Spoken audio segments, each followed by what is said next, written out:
Hey, g'day everybody. It's Josh here from Sydney, Australia. And, I thought I'd come on here and make a video. Thought, why not, right? Little bit's been happening. Well, just a, for the corporal here, a lot of same old, same old. A lot of things on the videos, a lot of videos to make. Um, it was good to see Donna Presley finally distance herself and realise that this was not doing any good for her. Aligning herself with the corporal, um, and now he's been instructed, I believe, to not discuss her anymore on his channel. So it looks like spokesperson duties have been removed, and going forward, maybe she'll do her own speaking, and I think that'll be a good thing. Um, so hopefully she takes a bit of a different tack going forward. Um, although the latest video I thought was uh, was pushing a barrow that I didn't think there was very much legitimacy for, but that's okay. Um, the reason I wanted to do a video though today is because I want to, in one hand, I want to deviate. I do want to review the corporal's video. He's done lots of videos. I could have picked any video to do, but I took this one just because it's the latest, one of the latest ones. Um, just of late, the corporal's been big on talking about bullying and how he's not a bully, which I find fascinating. Um, Fascinating because he is very much a bully. So, as a narcissist, he can't even recognize his own narcissism.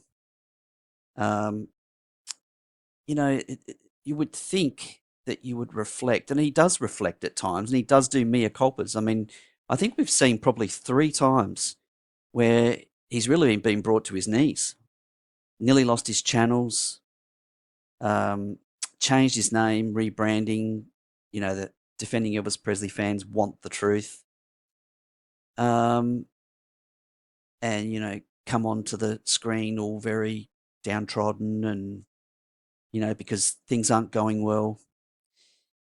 Um, and then the latest thing, uh, you know, well, where I particularly saw that was when some bigger channels got sick of him and put strikes in systematically that actually really did have him on the verge of losing his channel. And we heard from him that, um, he got on front of the camera, looked down it, looked at and the idea was to present to those two. He put sorries out in Google posts, um, and looked down the camera and basically said, it is something I would never do. I would never put strikes on other channels. Why would I? I wouldn't do that. It's just not something I would do. Now it's second nature. Now it's second nature to him because he doesn't stick to anything. So he likes to be black and white, but only when it suits him.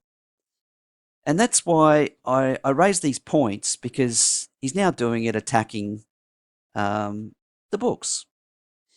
He's decided that, okay, it's come out that Danny's angry enough to get on a video and say, stay away from me, stop talking about my family, which, he must have just, him and Teresa, and the Smith family, they must have just had enough. I think he's been doing this for 18 months. In fact, I think I heard him say today he's been going 20 months. I reckon most of those 20 months, there's been, I did a bit of a search of his library, and there's a huge amount of videos there that are related to the Smith family. And I know there's a lot deleted. He's gone back and deleted videos. So, and they've been pretty. He hasn't stopped. So, bullying, in my view, if he wants to do an episode on something, okay, do an episode.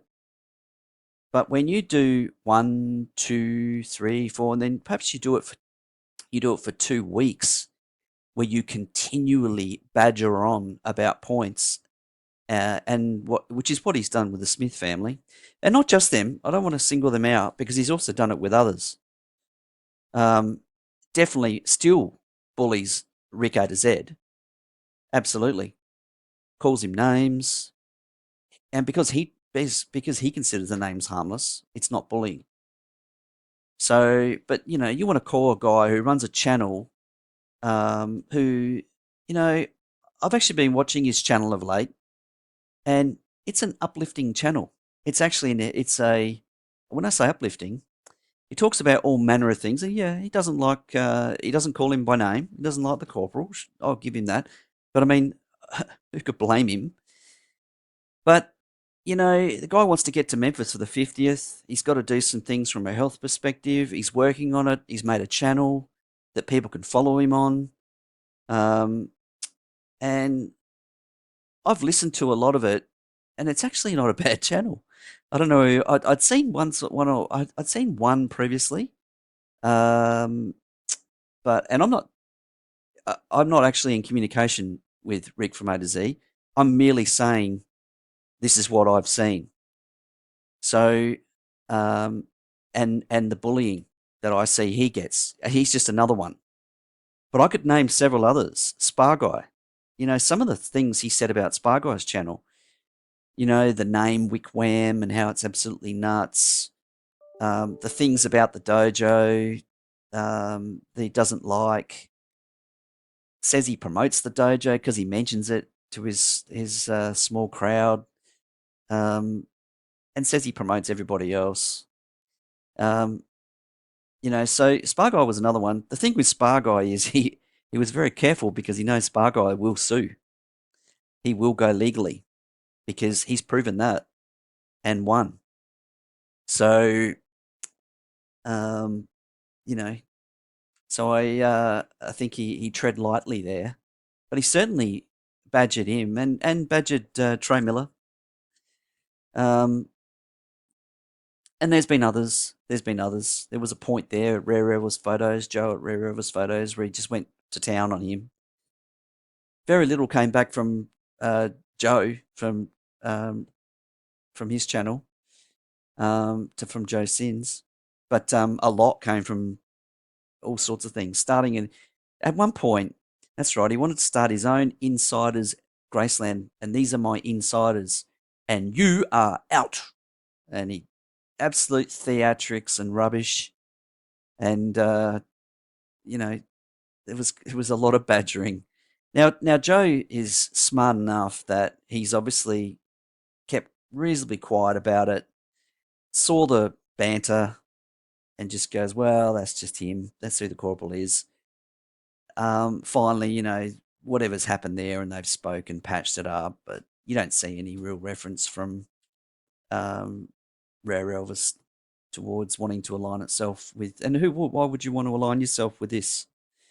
That's why it was no surprise to me when Donna's statement came out the other day. But what I want to do today, though, is just have a look at his videos, and I want to talk about something else, and that is that I was having a chat with an Elvis friend today, someone who I talk to regularly from time to time, and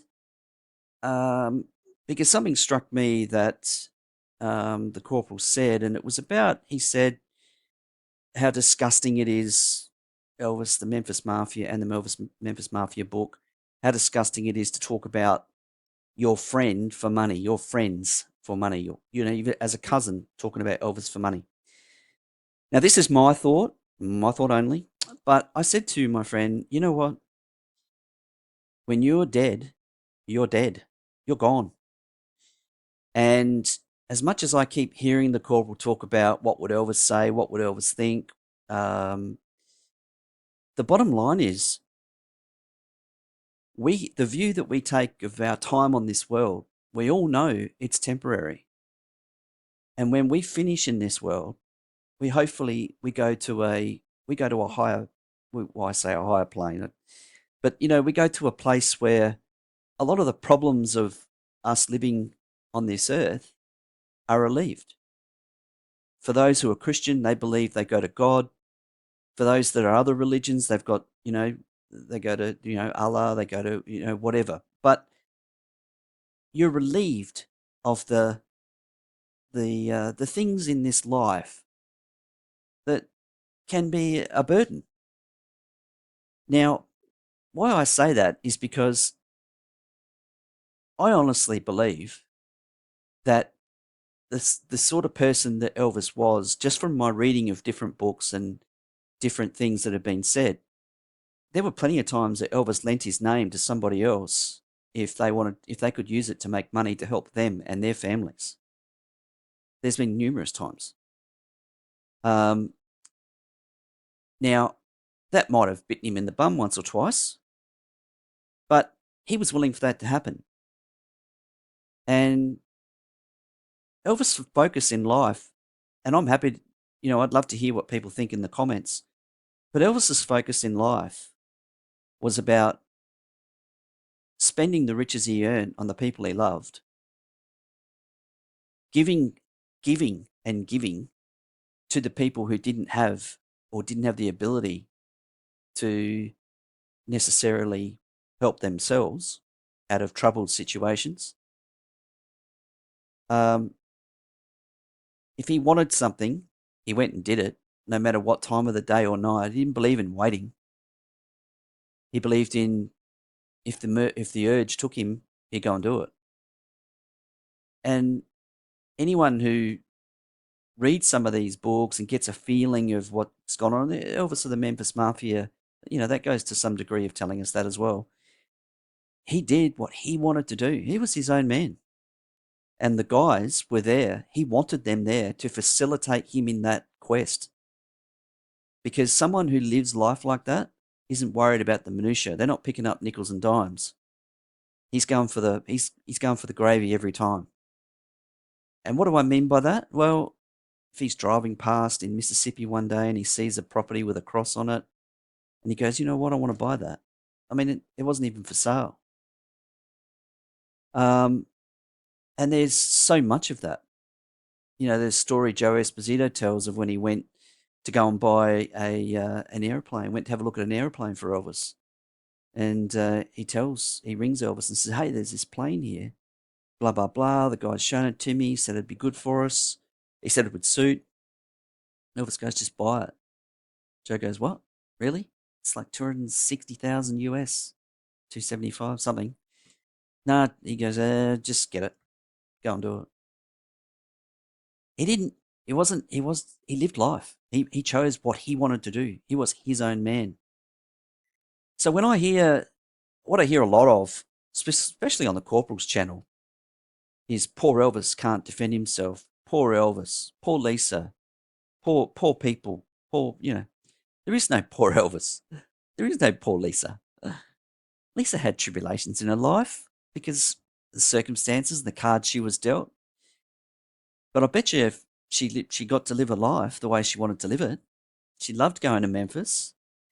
She loved being in front of the Elvis fans. She loved her kids. Sure, there were difficulties. She had difficulties. But you know what? Any of us have difficulties in our lives. I mean, there'd be plenty of people off this channel in their own personal lives who go through their own tribulations. And, we're dealt the cards we are. So I'm not a believer in pour this, pour that. I believe that what we get in life is directly attributable to the actions that we do, the actions we take. And some believe that God gives us the problems in life that we can deal with, that we're able to deal with. And my dog's taken to barking. So why I'm saying all this is because the whole movement here, it's not a movement. It's actually quite clever. And that's the other thing I'd say here is this is almost like a reality TV show, this channel, and that's why people watch it, right? That's why people send in gifts and buy coffees and all this other stuff. If he barks one more time, I'm going to have to stop this video and go out there. Because I look at that, people send him books, spend money and send him expensive books. There's very little in here he's bought himself.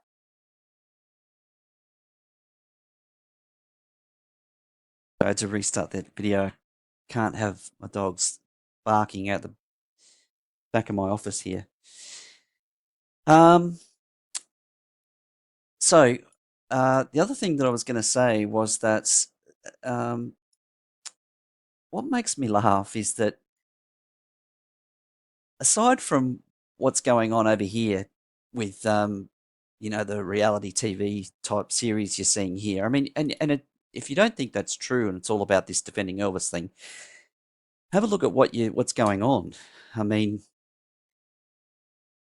doing lives is when you should be present watching your kid playing soccer, um, getting your wife on there to make dolphin noises, having the camera go around and showing, your kids and your kids' friends and you know, um, it's like he's letting you into his life and people are following it very much like the Kardashians. It's just on a on a very very small scale. Um, and he's a house husband, right? He's got hours and hours of time to do this sort of stuff. Whereas anyone of us, we're out working for a living. We're still working. We didn't stop, and that doesn't mean that we're not successful in our lives. It just means that we didn't want to stop. I enjoy working. I run a business. I enjoy running my business. I couldn't imagine stopping and doing this sort of stuff. Just not me. But that's everyone makes their own choices. But my wife works in a different office in the house. She's got her own business as well. Um, but that's neither here nor there. What I'm getting at there is that that's what this is really all about. This channel, and he's just has no idea what he's talking about when he says, "I just can't work out how I'm a bully." You know, you'd have to see if you have a look at the channel, which I only started 2 weeks ago or a week and a half ago, and I would say to him, what happened to the 36 hours and this channel would be gone? I mean, we're a week and a half in. So, and you guaranteed to your subscribers that this is what was going to happen. You guaranteed that copyright strikes were going in because you can't use what you don't approve. It's just craziness, more and more craziness. I just want to highlight it because it should be highlighted, this sort of stuff. This channel but this channel is not set up, and I don't intend for the future to be of it that it'll be about Donna. It'll be about him.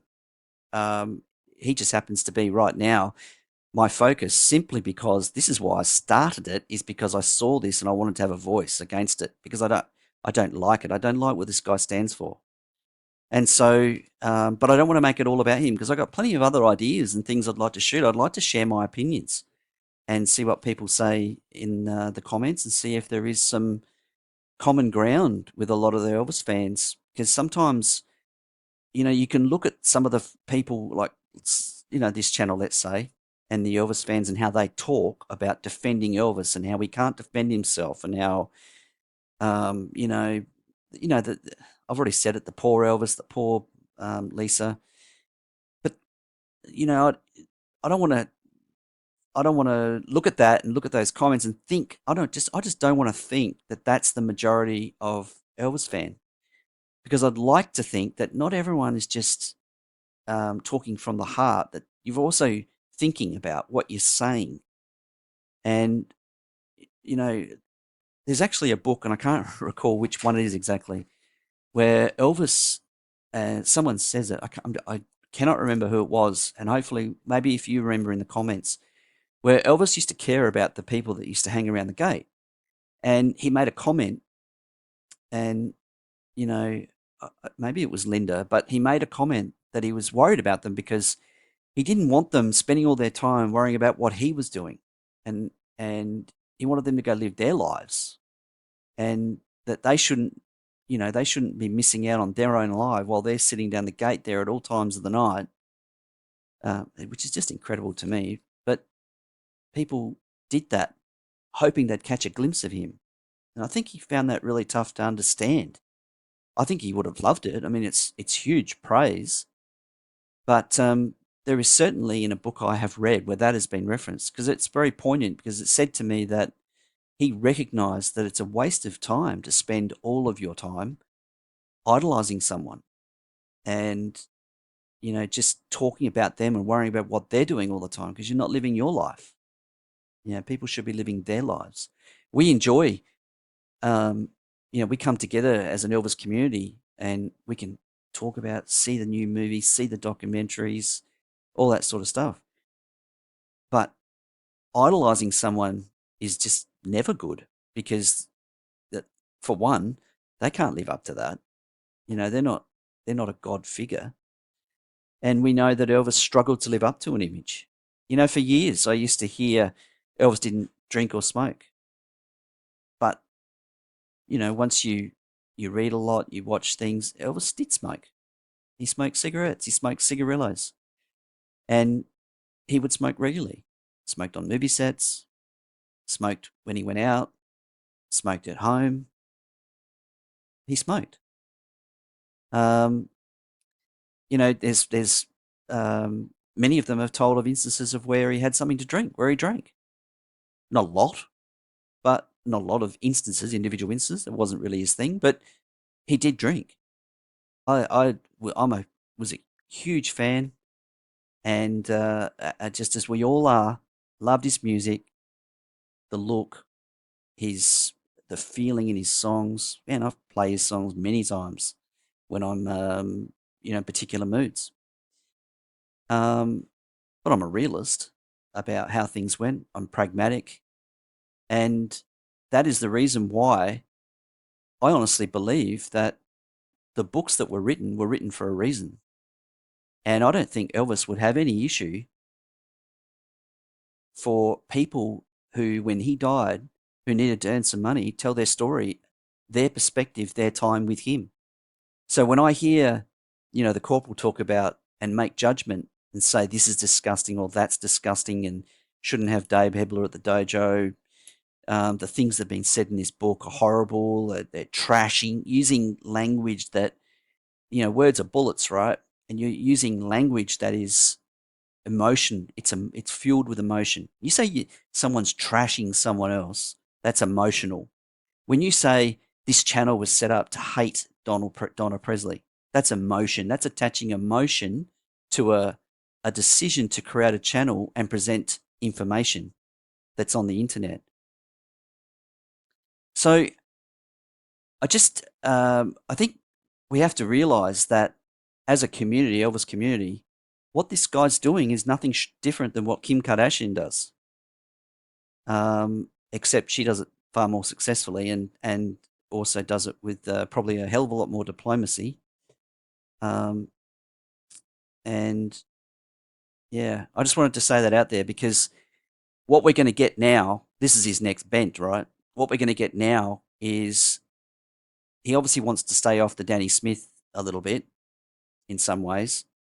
Not really, but so he's moving on a little bit on, but now it's about trashing the people that did books. So now he's going to find all the things that individuals did and said and, try and basically discredit the family, Lamar Fike, um, and any book he doesn't like. And we know there's a number of them. So just thought that was important to say, and sorry, there was one other thing I want to say. My friend said to me, because one of the big points that the corporal makes is he's got a friend, Nick, who died and he was good friends with. And he says, one of the things he says is, the corporal says, I wouldn't give up anything I've said to Nick for any amount of money. Okay, fair enough. Very black and white statement, right? But this is the same guy that said, I wouldn't put a strike on another channel. I just wouldn't do it. Why should I shut the channel? It's free speech. I wouldn't do that. But yet he does that. And you could name half a dozen other things he does that he says black and white, but then he doesn't. He changes his tune. So what that says to me is you can't believe anything he says when he says black and white. That's, I wouldn't do this or I wouldn't do that. Because if he's in the situation, he will do that. He came out quite a while ago and came out with a new perspective on his channel and said in future I won't be naming anyone, calling people names. But he's still doing it now. So the situation changed where he felt people were attacking him. So he went, no, bugger it, gloves are off. I'm going to attack them. So he actually goes through the comments on this channel and he will read out people's names and state them publicly and call them out for what their thoughts are and for their comments, not even on his own channel, on this channel, on my channel, which, it's up to him. But nothing he says you can trust. It's all smoke and mirrors, and it changes day by day depending on how he wakes up and how he feels. So when you stand for nothing, when the standard, when you don't have a standard, you stand for nothing. And this channel stands for nothing. So lastly, so my friend, so he said this about his friend Nick. I would never do it, right? And I said to my friend, she said to me, she goes, I would never show any of the correspondence between you and I to anyone ever. And I said to her, you know what? If in the future you get offered money for all my correspondence, I'm dead, and it can help your family, you have my permission to use it all. Because that doesn't define me. What defines me is the actions I took and what I did in life. The conversations and the things that have happened between Elvis and his Memphis Mafia and his cousins, and that was between them. But I don't think Elvis would he's in a better place, right? He's in a better place. He's away from having to worry about the image. He's up there looking down, looking at how successful Graceland is. He's looking at the grandchildren that he's had or that he has. He's loving it up there, and he should be. And so, why does he care about what someone says? And what people say about his time on Earth? It was temporary time. If Elvis was so worried about his time on Earth, or correction, about that transition from his time on Earth to dying, he would have been here 20 or 30 more years. He lived life to the fullest. He packed it in to 42 years. He packed it in. He lived it to the fullest. So what I'm getting at here is that I said to my friend, you've got my permission. You use what you want to use. And if these people, for their money, if they got offered large sums of money that would help their family and would help them get ahead, why shouldn't they take it? Why shouldn't they state it? The only time I would say that it is not suitable, it is not proper, is where it's lies, is where it's made up. Now, if it's ever proven to be made up, if it's ever, pulled apart, that it's highly unlikely, like a civil court would probably. I mean, a civil court will take circumstantial evidence, and if it mounts up to, on the balance of probability, probably this is the case, well, then we have to go, right, okay, on the balance of probability, that's not true. But there's none of that with the Memphis Mafia book. There's none of that. Even Elvis, What Happened? There's none of that. And, the corporal wants to mention that all the information that I've brought up that Donna isn't factual and isn't documented, isn't documentable, and if it went to a court. If it went to a beyond reasonable doubt, absolutely. But I've never professed. All we've done is present public information that's publicly available, that hasn't been refuted, hasn't been tested. It's been put out there. That Elvis Presley news article, that's like a news site. That was a news site that Elvis people used to go to get information. Someone spent money and commissioned that report to happen, that research, and someone wrote that article with a lot of detail. Now, my gut tells me that there's a lot of, if it's not completely factual, well, it's very highly true. I think there's a lot of things in there that are probably true. But that's my own opinion on it. It hasn't been tested in a court, but it doesn't need to be.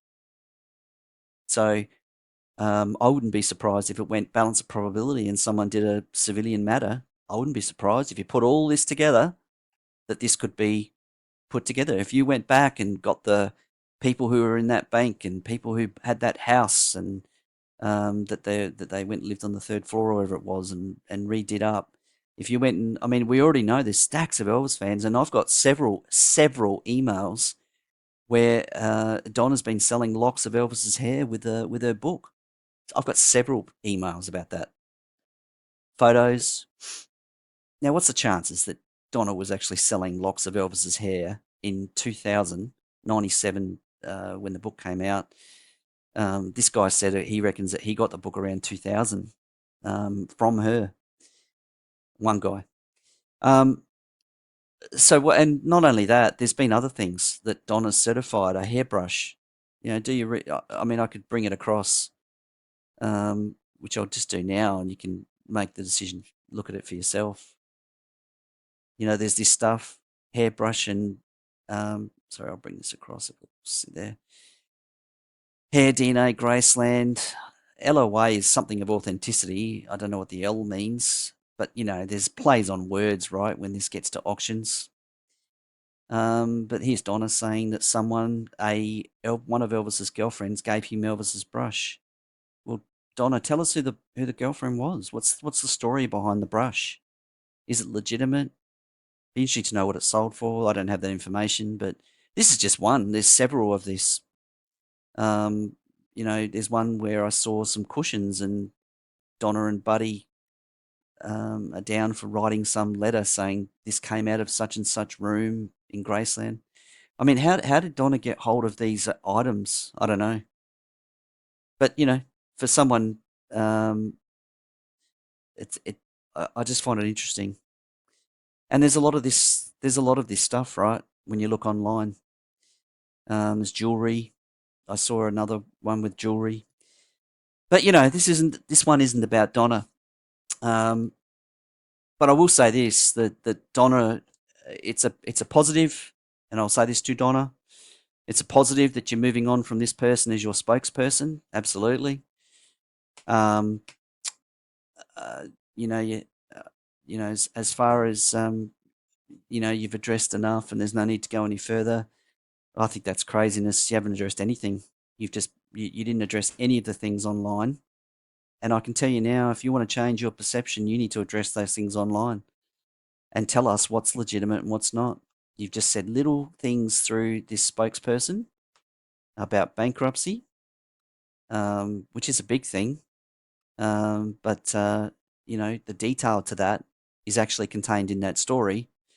And if it's not true, then tell us it isn't true at least. Come out on record and tell us that story online isn't true. Up to you. Do it or don't. So, you know, when I see your videos come out, Donna, I just don't believe them. I just think, you know, you're not, there's no clean hands. So, all right, guys, I just thought I'd put this video out with some of my perspectives. Be interested to comment about and have a look. But one of the things I want to do is just touch on. So let's have a quick look. It's 48 minutes. I'm not going to put out too many videos, but let's have a listen to the Corporal talk. 16th birthday, he's 16 today. A picture of Chelsea football ground, Stamford something. Yeah. Look at that. These are some of the gifts he's getting. So she chucked in a couple of bits for me. Two of these, a blue one and this one. Actually, this is a bit like the Elvis, that one that was worn by his bodyguards, isn't it? Now, I did say to Nicola, don't send me stuff that has got loads of stuff all over it. Look. Obviously, 68 come back. And I'm just going to move this on a bit. The throat. So today, I did 2 videos. So I wanted to do the Lamar Fike thing. Yeah. I don't know what to say. What do you think, guys? Is it the new Louis?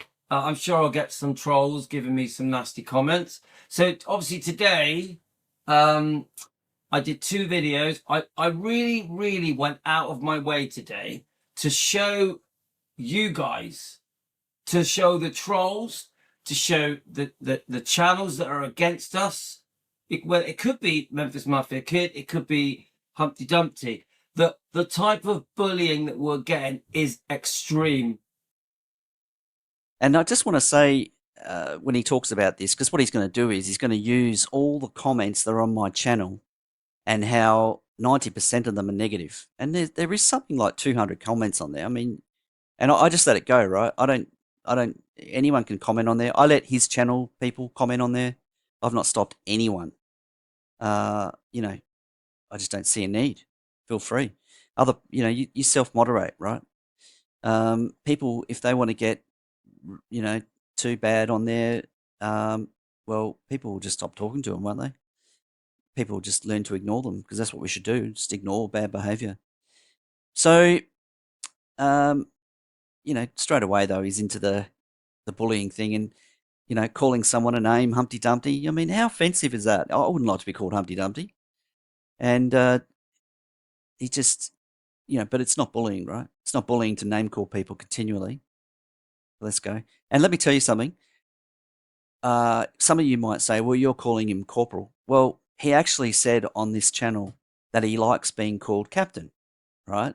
He was taken by the fact that, is it Miss Sams, the tarot lady, called him Captain Louis. Well, all I did was run a board and we worked out that he doesn't act like a captain. He doesn't act like a commissioned officer. So we've had to demote him. Now, I would have thought that's common sense by his behaviour. You cannot have someone act like this and have a commission rank. It doesn't make any sense. Is extreme. Yeah, it's gone way past a simple, oh, I don't like him defending. It's gone way past now. Past the kind of comments that are being said now are like, my kids should be taken away from me. My wife is an alcoholic. So let's just touch on this quickly because it's important because he is getting these comments. He made a short in his car with his child in the front seat of the car. What is he, 5 or 6? Now, maybe the laws in the UK are that you can have a child in the front seat. Certainly in Australia, they have to be restrained correctly in the back seat of the car. But he did a live, was focused on this live while he's driving with his kid in the front seat of the car and his kid's calling people names after he's doing it. And so a lot of people jumped on and said, man, that is terrible parenting. And frankly, I agree. So, yeah, they are saying that. The wife drunk thing, that's because it's a story he told on his channel. He told everyone that his wife got legless and his 19-year-old or his 19-year-old son or daughter had to help carry her back in the car or carry her out of the place or something like that. I just heard it briefly. But so, okay, you're getting people comment on things that you're saying. And needs to go to rehab. These are twisted, extreme, pretty cuckoo, over the top comments, and that's not normal behavior. I get it. People have different opinions on what's, some people want Elvis defended, some people don't. We have different opinions on loads of things, whether it be the Smiths, the Stanleys, Priscilla, but the kind of stuff that is being said now has crossed the line, way past the line. We now have some very vile people saying the most disgusting things about me, my kids, my wife. That ain't normal. These are the people that need help, not. So what this is about is a woe to me, look what I'm having to put up with and the burden that I'm taking on running our Team Elvis channel. So he's trying to spread the load, but he's showing them that, hey, I'm doing all this. It's pathetic because all of it's brought on by him. He says it. He tells everyone the inner stories of his life, of his family, and then wonders why people say, well, hang on a minute, how come you got that kid in the front and he's telling people they're losers and, the other things that he's got his child saying. I heard something else the other day. I was like, man, I don't even know why my wife, if she knew I was on camera and I was doing this, I can tell you, she would say to me, "Stop immediately." I wouldn't be able to talk. I wouldn't even think to do it, to talk about her, um, you know, getting drunk out of a thing and can't walk out of the. I mean, it's 58-year-old man. And how old is she? 42? You know, they're trying to say that I'm mentally ill and I need to be sectioned and all extreme stuff. These are the people that are not well. Yeah. Because I would never say those kind of things about their wives, their kids, etc. It's because he can't, because he doesn't know any of them, because no one talks about it. He's the only one who talks about it. But yet, when he does get the opportunity, because he's found out that Danny's had a few marriages, he's not averse to throwing that out there. There he is saying, I would never say about their own wives, about their own. Well, what did he do to Danny in a video, 3 days ago? So it's just, you cannot trust a word he says. Stands for nothing. There's something very wrong. I hope that some of you out there in YouTube world, someone called it LouTube, LOU, LouTube world. I hope that out there in the Elvis community on YouTube, whether you're a channel or a subscriber or just an Elvis fan, that you can see that this ain't normal. This ain't normal, yeah. And there's not much more I can do. I read out all the comments off the Smiths channel, off this new channel that was designed to bully me. So how stupid's that? So he doesn't want to hear all the comments, but he reads out all the comments. I mean, if you don't want to see what people are saying, don't look at the channel. Don't look at the comments. But he can't help himself. That's the thing, because that's his mantra. He has to tell you every little thing about his life. So he has to tell you about the comments. And Team Elvis and Donna Presley, and you got to be pretty stupid to not understand that this is, I don't even know the word for it. This is bonkers behavior. So that's it. I don't think I can do anymore. But going by the comments, I've had a lot of comments, feedback from those 2 videos I did today. One was a live, one was a video, both long. One was nearly 2 hours long. I think a lot of people are understanding that the way I'm being treated is abnormal.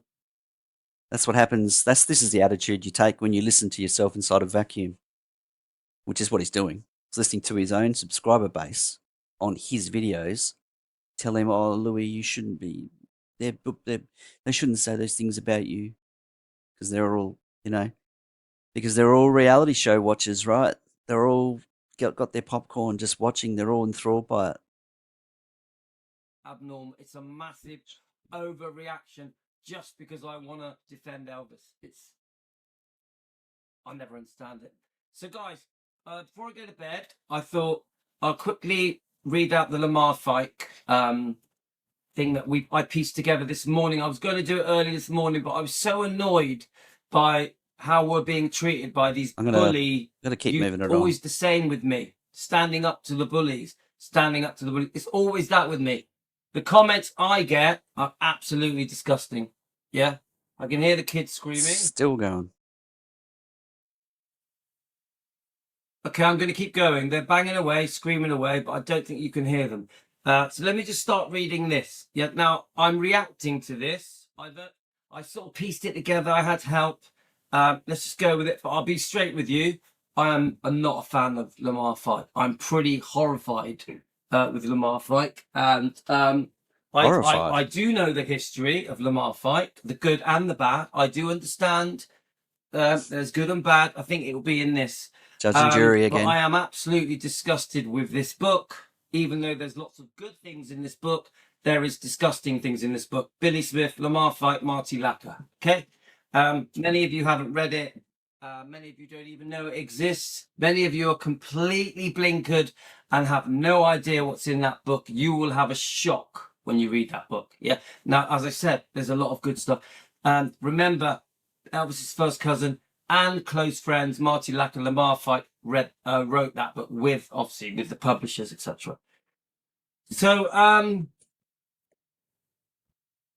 when I watch All the King's Men and think it's just these kind of True Hollywood type things and other things, Lamar Fike is one of the standout people that speaks the most disgustingly about Elvis. He really does go into private details that should have remained private.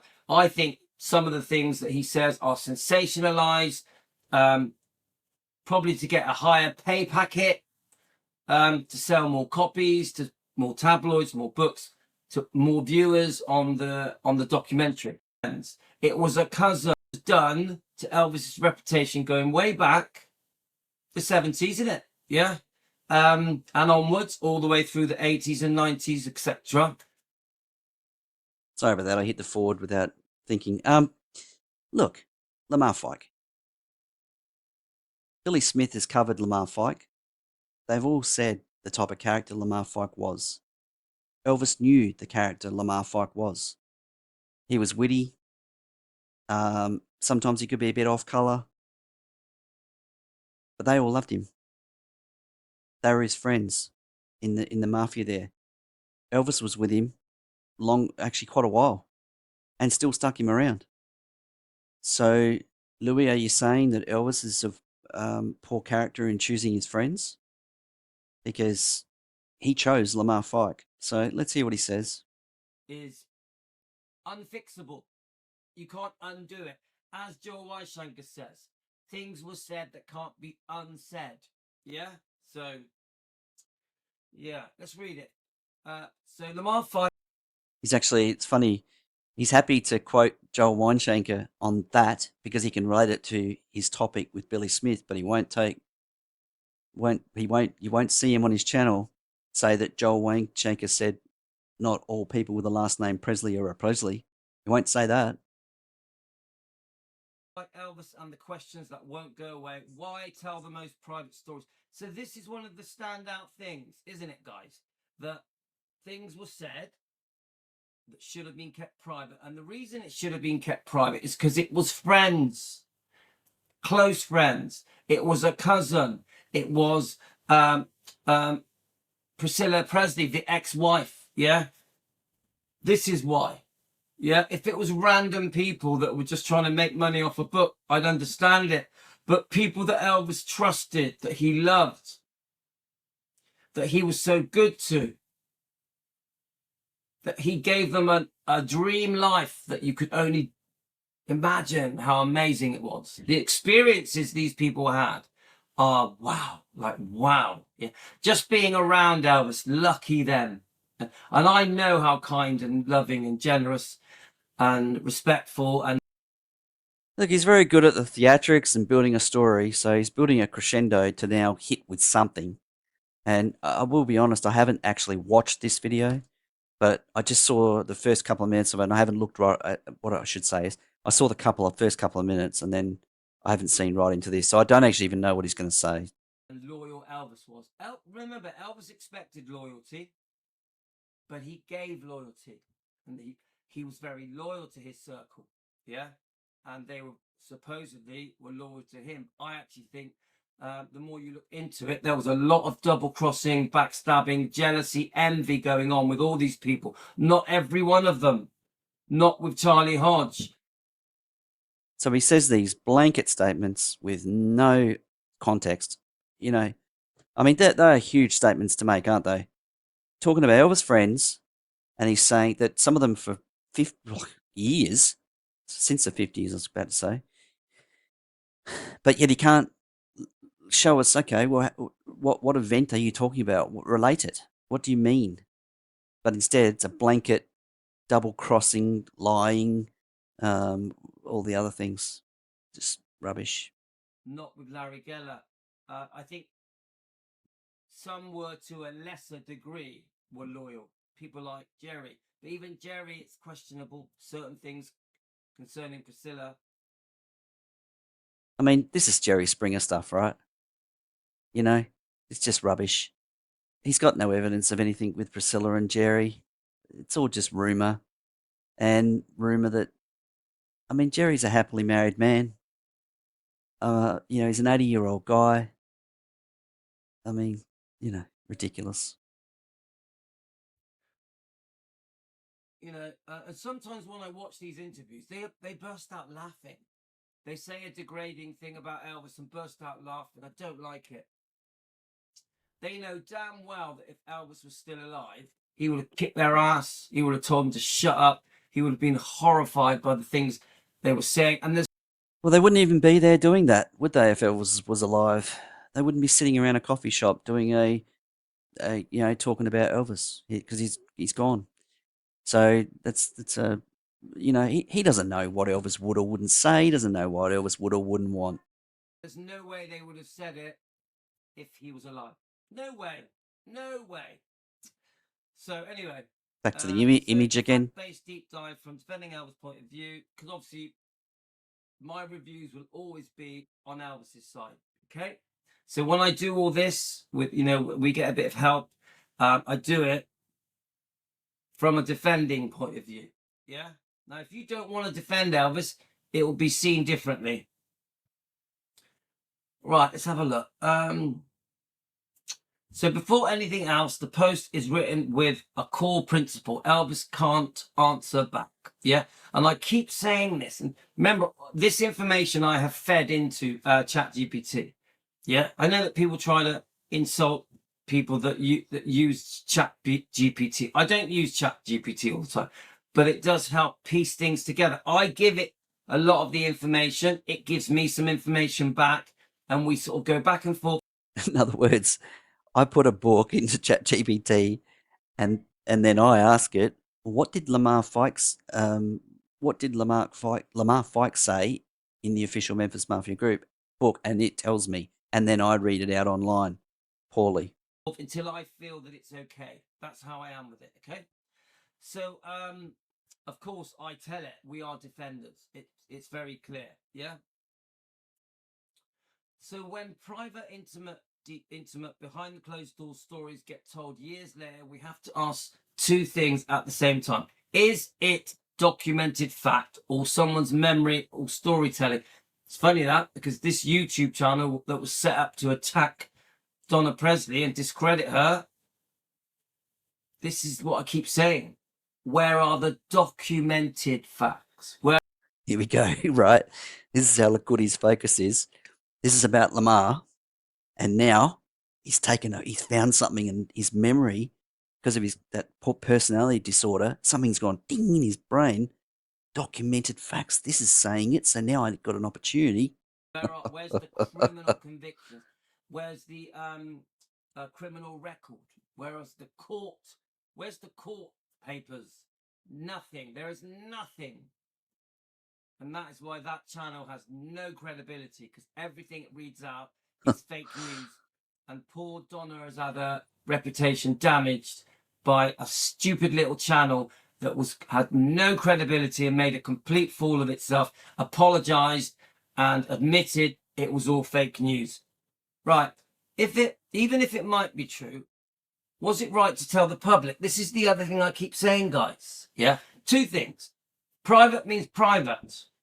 Friends don't spread things about their friends. My friend over a year ago now, God rest his soul, Nick, his name is. He died. I love Nick. Yeah. I would never write a book about my friend Nick. I wouldn't write a book about my mate and start sharing his personal private details. I've known Nick since he was 5 years old. Yeah. I wouldn't start sharing all his private stuff that he would never want shared. Nick can trust me. I'm a loyal friend. I would never share the things that he did. Well, let's see if I offer him, $150,000, $200,000, and I say, your friend Nick, how about you give me, write me something about what Nick did and this experience you had with him. Let's see what he's like when he gets that, because we know he bends like the wind, right? He changes his tune pretty quickly. So I've got no reason to believe what he's saying now is actually true. None. As a teenager, as a man in his 20s and 30s and 40s, I just wouldn't do it. Yeah, private means private. It's called loyalty. Yeah. Oh, I wouldn't put strikes in on channels. And the other thing is, when these people share these things, where's Elvis? Where's Elvis to go? That never happened. You've changed that story. That's different than what really happened. Where's Elvis to defend himself? So these people have a free for all. They can say what they want. So does Donna Presley. Donna Presley has a free for all. Comes out now. I mean, Billy Smith and all these guys that wrote these books, they told their stories when they could be disputed. by others that were alive. So Donna's now coming out telling stories, and who's here to say it didn't happen? No one. And no one's going to challenge them. No one's going to disagree with them. It'll go in a book, a tabloid, a documentary, a magazine, an interview. Their version of events. Their version. Not Elvis's version, the truth. Their version, to make money. Exaggerate, to sensationalize, to alter the story. Get it? To suit the publishers, to suit the TV companies, to suit the tabloids. This is the problem. We don't know if all the trashing of Elvis, we don't know how much of it is truth. So this is where Lamar Fike sits in the Elvis story, close term, trusted, and later part of the public narrative that hurt Elvis Presley's reputation. He was one of them, guys. I call them the trashers. I'd also say trash for cash. They are trashers. Yeah. Now, don't get me wrong. The trashers also said good stories. Yeah, once again, using language like trash, hate, just emotion-fueled words that invigorate his subscribers. And let's face it, if you're on the receiving end of this and you're hearing that you're a trasher, well, you're going to be very upset. So this is the sort of crap that the people that are still around, that they've got to listen to. They've got to hear this guy do this again and again and again. But it's not bullying. No, it's not bullying to do this.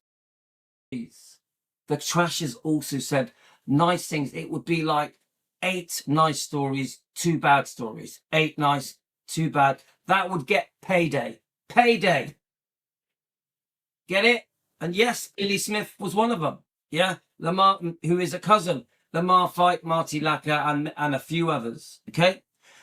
What is fair to say, as grounded history, he is widely reported as having met Elvis in the 1950s and being involved with Elvis' working circle as his career grew. Now, I just want to say, guys, I'm not 100%. I think he met him just as he was becoming famous, or even before he was even friends with Gladys and Vernon. Yes, he was there right in the early days. Okay, I got a feeling it was just before.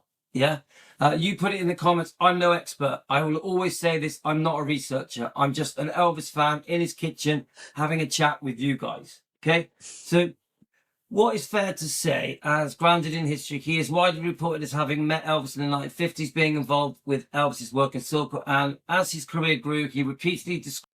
Hey guys, this goes for a long time, so I'm going to shut this down shortly. I'm going to move this along until we can see where this goes.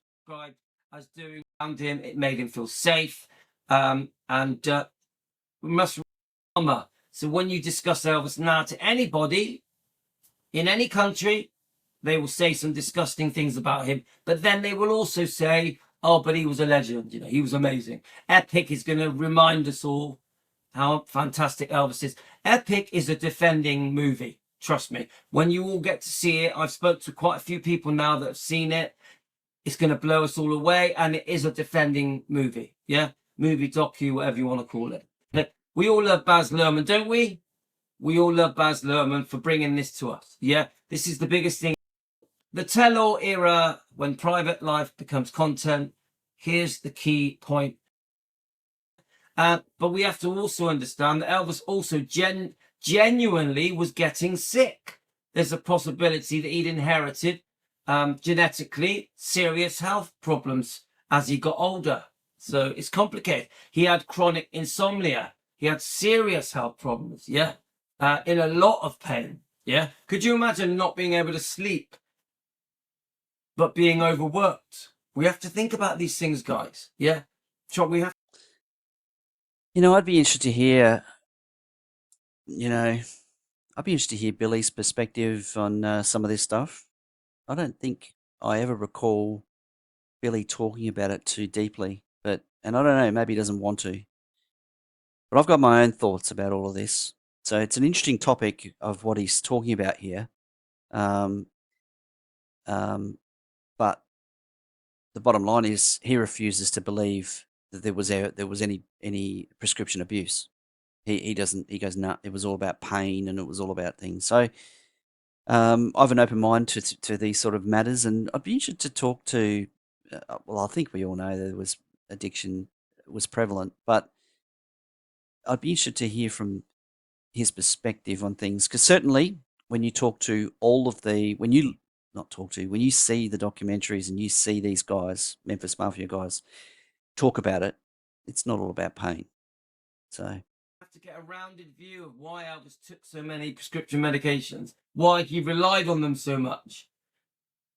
It's not that he wanted to get high and stoned. well, if you read the Memphis Mafia book, and not just their account, there's other accounts as well. There were times where Elvis did want to do that. He's not the first. He was against street drugs. He was not a junkie. You get it? So after Elvis could never respond correctly or clarify or give his side of the story. This is a massive part of it, guys. Once Elvis was dead, people could say what they wanted. So when who were close to him later contributed to books, interviews, and inside stories, the power balance was completely unfair. They could speak or partly true or exaggerate or missing crucial content. Now that is excellent. Falsehood. Now, of course, some of the things are true. Of course, Elvis was no angel. He made mistakes. He liked the ladies. Get it? But he was human. But many of the things that were said just weren't true. Just weren't true, made up for money, trash for cash. But they became truth. Many of the things said about Elvis are not true, but are treated as truth. And there's nothing anyone can do about it. So Priscilla can say whatever she wants and everyone nods their head with approval. She can say she's a victim. She can say that. So why would a friend do that? And I keep asking this question. This decline, there was. The press, the tabloids, the magazines, the books, the documentaries, biographies, all, news companies, interviewing these people. There was a thirst for trash. There was a thirst for horrible, gory, private, disgusting stories. Look, I don't dispute there was. I mean, people wanted to know what happened, and people didn't believe that it was a straightforward death, right? People, when I say straightforward, I mean people wanted to know why Elvis died so young, basically. And we can track him really from early 70s to through to 77, where you can see visually there is something not quite right. Well, really, even 72, Elvis on tour, you can see, there are times there where he, things look to be affecting him. So, it's not really a lot to add there. I'll just keep it going.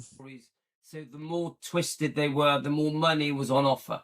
Yeah, this is our problem. Yeah, why did these people succumb to temptation when they loved Elvis? When some of them were family, some of them were very close friends. Elvis truly did trust these people. Yeah.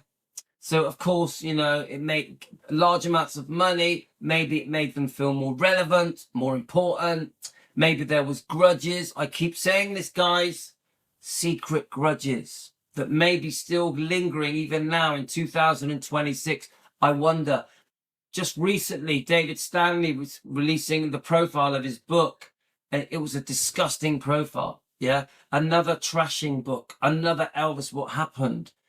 Blaming Elvis for almost everything. He was very subtle with it, but that is how it came across. Everything was because of Elvis. Everything. Drugs, relationships, you name it. We even had Billy Stanley telling the world Elvis shagged my wife only months ago. Why? Why? This is, he's getting into some stuff here, but just to touch on the Stanleys, Billy Stanley's got every right to tell the story of why him and Elvis went their separate ways for a period of time. there was a lot of conjecture in the Elvis groups about this story, and it's actually been the story's not actually new. So this isn't Billy telling it for the very first time. It's in, I'm pretty sure it's in one of the Stanley books, but he does talk about that situation that happened that forced him out, where he left, and he described what happened. Why shouldn't he? Why shouldn't he be permitted to say what went on? And respectfully, Billy and Joe both said there was something that went on, but they didn't divulge what it was. They said it was up to Billy to do it. And Billy came out and did it. So what? What does it change about Elvis and his legacy? What does it really change? So Elvis got affected. Not affected. Elvis did something that does happen in families from time to time. And it does happen. There are this huge in the UK, a big soccer player had an affair with his wife's brother for years. Correction, with his brother's wife. And then I'm sure if you look hard, you'll find that it's around in lots of places, or it is something that has occurred. Yes, it's not really in line with Elvis's image. We can say that. Does it affect him though? No. It humanizes the situation around them all. So, and I thought Billy told that story pretty well. So, I don't think it's any reason to criticize him, but this guy loves to criticize Billy Stanley. Elvis doesn't need defending. Why? We even had Danny Smith a couple of days ago from Memphis Mafia Kid. Elvis doesn't need defending. What's going on? We are being attacked as a Defending Elvis channel by friends and family of Elvis. It doesn't make sense. It's crazy. It's absolutely nuts. So, thankfully, we have Donna Presley, who stands up and defends Elvis, and she's a family. She's a first cousin, and she stands with us. She is with us on the Defending Elvis movement. We're so lucky. We're so lucky to have her, and we're so proud of Donna. Yeah. So now there's a thing here where it's an awkward thing, because it's hard to be fully respectful when we know what we know. When we can look back through the last 30, 40 years, we can see what was done by all these books and biographies and documents. We know how Lisa Marie felt. She was very open. Yeah, there's a few things out there. She says exactly how she felt about these people that had double-crossed her father. She says her father's dignity meant everything to him, and these people came and took it away. She calls them, she says they can rot in hell. She insults them. She bans them from grace. All right. So just on this, we know that Lisa, I mean, any daughter of a, where her dad, some stories are being told about her very, very famous father. Any daughter's going to be defensive and protective. I mean, I think that's just goes without saying. Now, do I believe that? Do I believe that the Memphis Mafia guys thought about what 15 years later or 10 years later Lisa Marie was going to say about what they'd written? I don't think they were thinking that far in advance. I don't think they were thinking of Lisa when they gave those stories out. Now, that's for them to consider. I think for them, at the time, it was a lot about securing some finances for their own families. And this was the mechanism at the time. This is where they were valued to do this. The likes of Lamar Fike, Marty in telling their stories. I just don't think a lot of consideration was done when it came to what his daughter might think in the future. But I think that might have come from a place of the fact that, you know, she was with Priscilla. She was going to inherit the full estate. They'd been shut out of um, anything with Graceland, really. Um, they were doing their own sort of events and things like that. There was nothing guaranteed for them going forward, and I think they saw opportunities, and that's where I think it lied. Um, I can't say if it was a. It's just too hard to be too critical, right? Because at the end of the day, we weren't in their shoes, and it's hard to say what you think you would have done. It's very difficult because, you know, until you've walked someone else's, path, you just don't know. So I'm sort of on the fence with that. Other than to say, I don't think they were thinking about Lisa Marie when all of those documentaries and those books came out. And the only last thing I'd say there is, um, but Lisa Marie, um, as part of who she was born into a very famous family. And sometimes not everything you're going to hear about your relatives in a public family is going to be nice. Sometimes you're not going to like it. Um, and it really behoves the likes of Priscilla to have recognised that um, as her parent, to either shield her away from it or to grow up a balanced kid who learns about that's life. I mean, it's a first world problem, but yeah, she wouldn't have liked to hear some of that stuff. I've no doubt. Icelands. Yeah, she cuts them off. Even Joe Weishenker says things were said that cannot be unsaid. If I was Lisa, I would have done the same thing.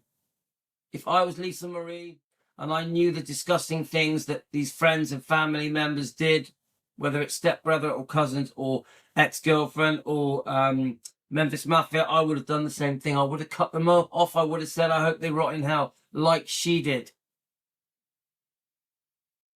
Now, we yeah, she made that statement about watching the what was it, the documentary. She did make that statement about, I would just watch them and they can rot in hell. Yeah. And do you know what though? Once again, no, that's not for us to criticize. That's just something that they had to live with. The likes of Billy today, to this day, he probably recognizes that that might be the reason why he never saw Lisa again. That all of them. So, you know, uh, it's not a very nice thing, and it's just, but it happens in families too, right? At different levels. It's just that in this family, it's so public. Elvis deserved better.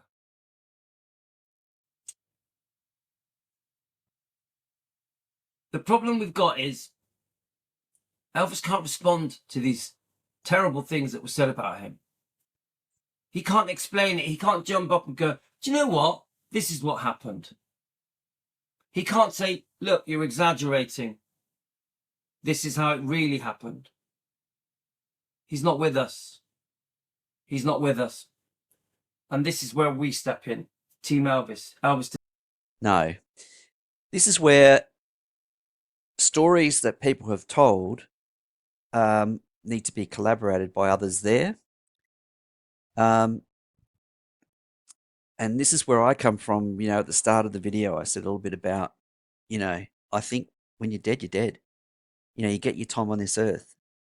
And the last thing you're worried about is your possessions, or what someone's going to say.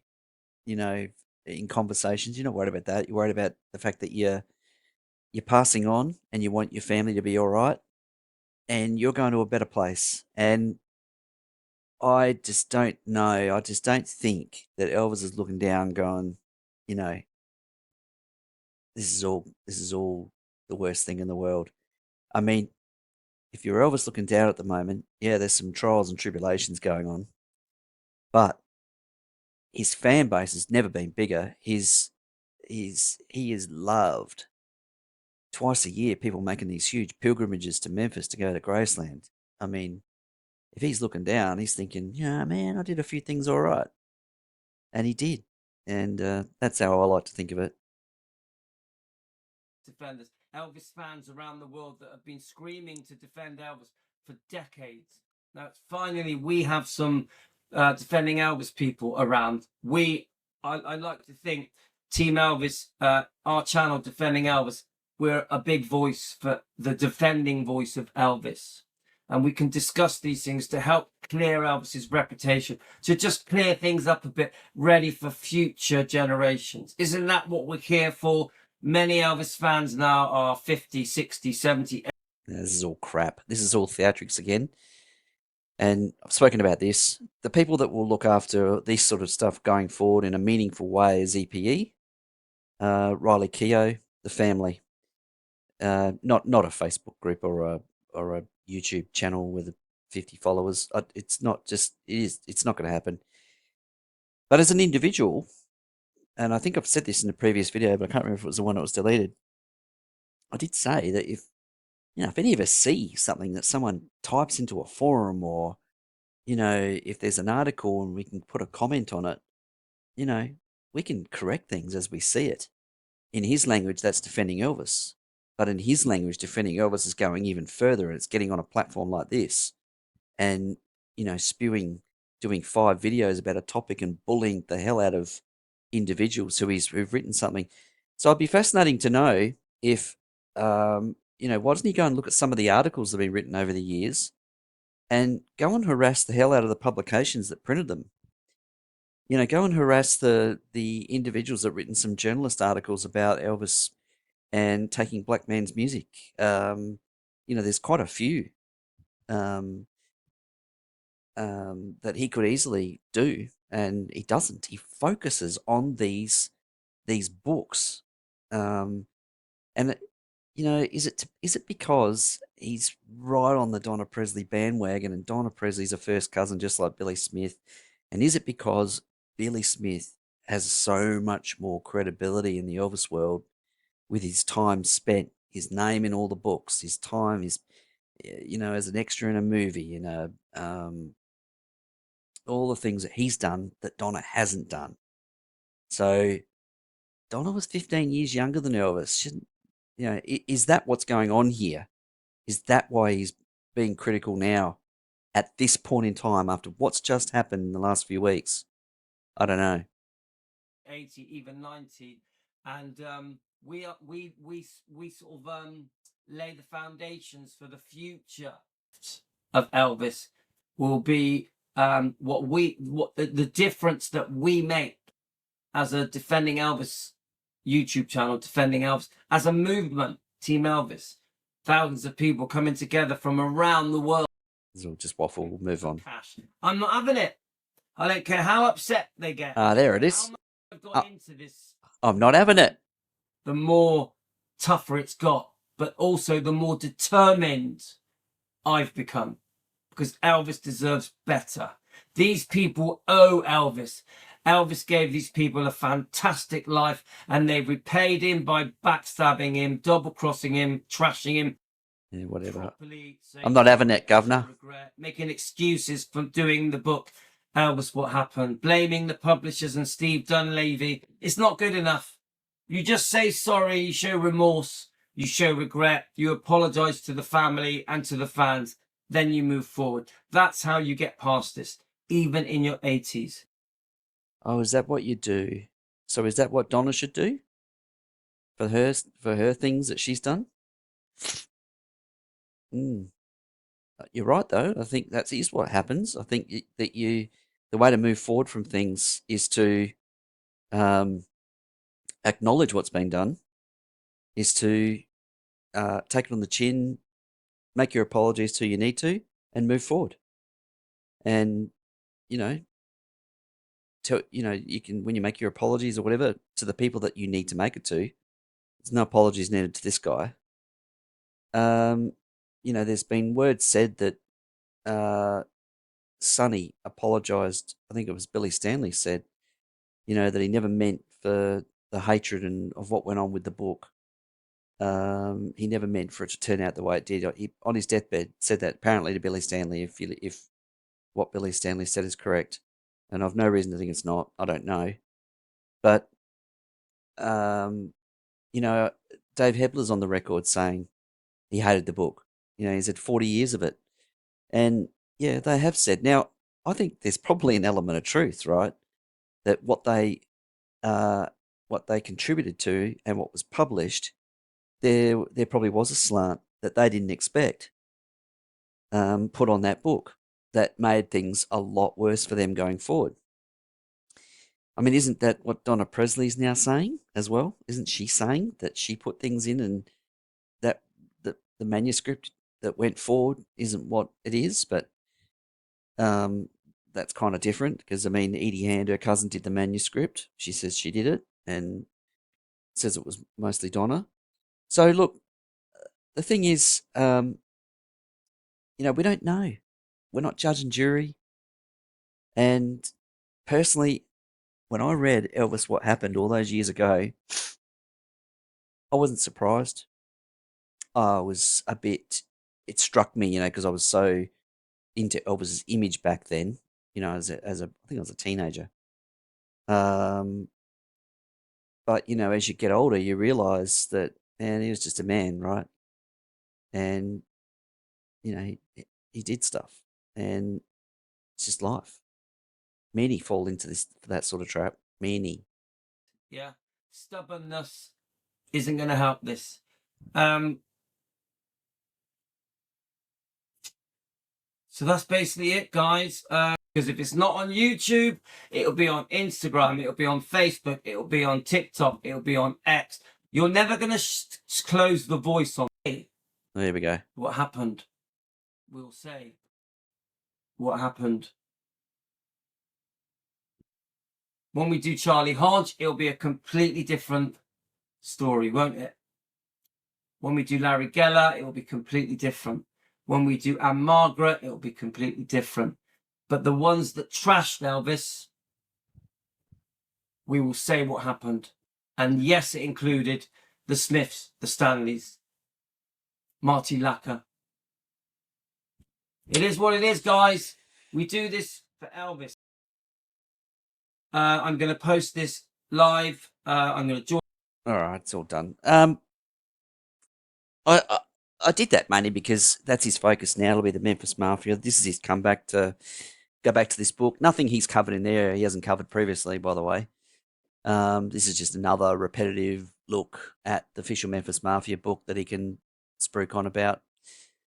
I'd be interested in your thoughts in the comments. I've laid out some stuff tonight of what I think. But I'd be interested to hear what you think. Hey guys, like and subscribe if you like the channel. Fantastic. Keep up the comments. I've appreciated reading them. I haven't read them for a few days. I know there's a lot there. I normally comment on a few, but there's a lot on that last one. And until next time, bye-bye.